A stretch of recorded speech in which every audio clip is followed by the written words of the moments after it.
Hello বন্ধুরা, আজকে 18ই জানুয়ারি। আজকে আমাদের হীরাপুর বুলেট সংঘ ক্লাবে রক্তদান শিবিরের আয়োজন করা হয়েছে, তাই আমিও চলে এসেছি রক্তদান করতে। আমার রক্তদান করতে খুবই ভালো লাগে, মানুষের উপকার করতে খুবই ভালো লাগে। আমি একটু মানুষের উপকার করতে চাই।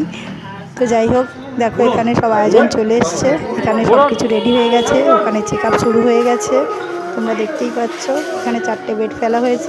আমরা প্রথমে 4টে মহিলা রক্তদান করব, তারপর আরও অনেকজন রক্তদান করবে। যারা যারা রক্তদান করছো তাদেরকে মন থেকে অনেক ভালোবাসা এবং শুভেচ্ছা জানাই।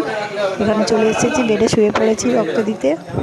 সব কিছুর ফর্মালিটি পুরো হয়ে গেছে, বেডে শুয়ে পড়েছি। এবার দেখো কীভাবে হাতে একটা বড় ছুঁচ গেছে। আমি কিন্তু একটুও ভয় পাচ্ছি না, আরও যারা আছে তারা কিন্তু একটু ভয়ে ভয়ে আছে। এর আগে যেহেতু আমি অনেকবার রক্তদান করেছি, সেই জন্য আমার একটুও ভয় লাগছে না। তো অবশ্যই তোমরা ভিডিওটা কোথা থেকে দেখছো, এই জায়গাটা কারা কারা চেনো, কমেন্টে অবশ্যই জানাবে। তোমাদের ভিডিওটা দেখার জন্য অনেক অনেক ধন্যবাদ।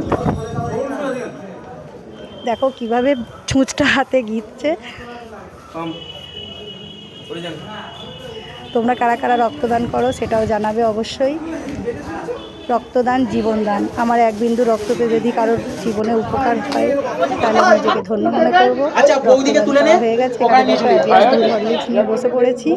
দুধ হরলিক্স দিয়েছে এখানে খেতে, টিফিনেরও ব্যবস্থা আছে।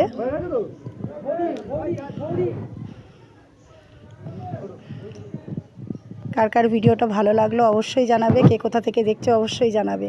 রক্তদান জীবনদান। সুস্থ সবল মানুষদেরকে বলবো একটু বছরে 2বার করে রক্তদান করার চেষ্টা করবে, যাতে অনেক মানুষ একটু উপকার পায়। অবশ্যই তোমরা ভিডিওটা শেয়ার করে একটু সবাইকে ছড়িয়ে দেওয়ার চেষ্টা করবে। কার কার ভিডিওটা ভালো লাগলো অবশ্যই জানাবে। টাটা।